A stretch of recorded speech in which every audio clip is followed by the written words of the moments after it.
So in this lesson, we're going to practice some of the scripting we've been working on and make sure we understand what that script is doing, how to write it, and how to get everything in the correct place.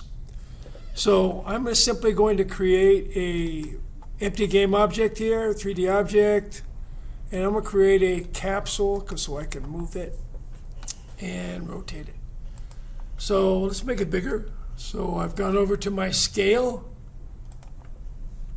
and I'm going to make it 3 by 3.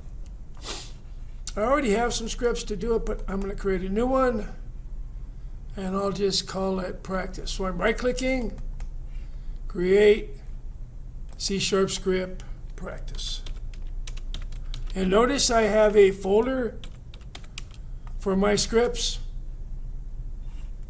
So if you look, once it opens it here, if I go back to my assets, right click, create folder. It's real important to have folders and then just drag what you have inside there, my scenes and my scripts. And here's my practice script. Okay, so I'm actually going to use a variable in this just to demonstrate it. And I'm going to use a variable that I can see in my game. So if I want to be able to control the variable in my game, I'm going to make it public, which we'll see in a second. Because I want to be able to use a decimal, I'm going to make it float for floating point decimal. I'm going to call it moving. I can call this variable anything I want to. Because it's public, I don't even have to put a value inside there, but I'm going to. I'm going to put like 4.1. And if I'm going to use a decimal, I have to use an F for the floating point, and I have to end with a semicolon. Notice it's before void start and right after the first curly bracket, meaning I want the computer to know what all my variables are before the game even starts. So we put it here after that first curly bracket. And then we're going to use it down below. So, okay, that looks good. Now I want to have this happen in my game. So let's just move first. So I'm going to do a transform, which is our position, scale, or rotation. And because I'm moving it, I'm going to do a translation, which is a geometric translation. You can see right here, moves everything, the whole object.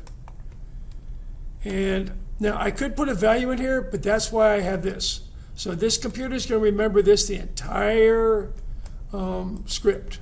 And actually you can use this term in other scripts as long as you're in the same game. So I'm going to rotate it, I'm going to move it. Let's move it up or down. So nothing left or right, which is my X.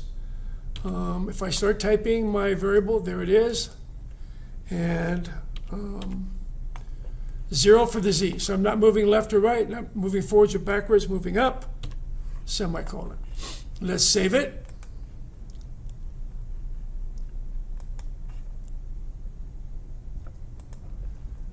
Okay, so we're going to put it on our script,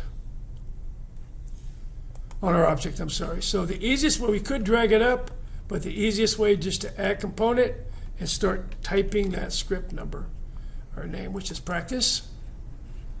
I'm going to, it's now, the script is now on there. I'm going to move it, and I think we're not even going to be able to see it so fast. Boom, it's gone. Yeah. So let's make it like, because we made it a floating point, 002. This might be way too slow. But that's where we made it public. These were our 3 transforms here, position, rotation, scale. And we made it public so we can control it in the game. Now it's moving. If I want to go back, I can put a negative in front of there, right? And you should know what it's going to do now. If it's in the y-axis, it's going to be moving down. We save it. And now it's moving down. And again, we can change the speed, make it 0.02, and play it now. So that's why we make that public variable, so that we can control it. Now let's make it rotate. So I've already got moving here, and I'm going to use that term again. But let's comment this out, which we put those 2 slashes there, means it's still there, but we're not going to use it. So we're going to use another transform.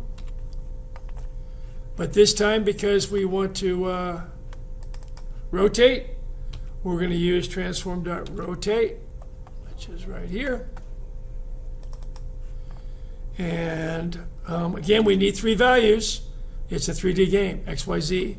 Let's rotate it forwards and backwards. So we're going to go 0 for the X, 0 for the Y, and again, moving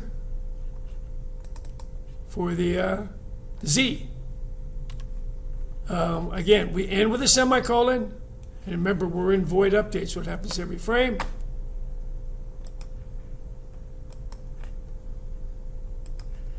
And let's come back. Again, we can control the speed here. It still keeps the speed of what we changed it to before. Even though it says 4.3 in the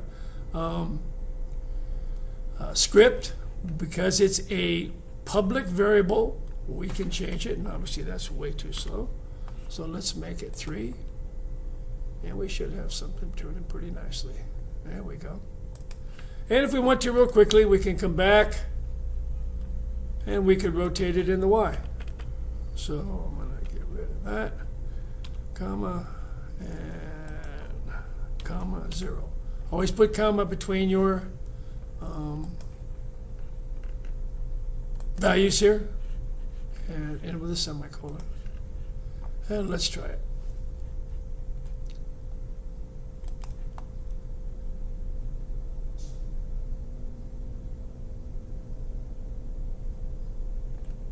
Oh, we're going on with the Y, so it's actually not going to rotate along the Y because that'd be straight up and down.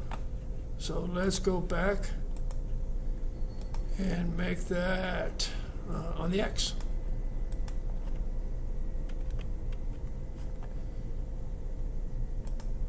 So, and then comma 0.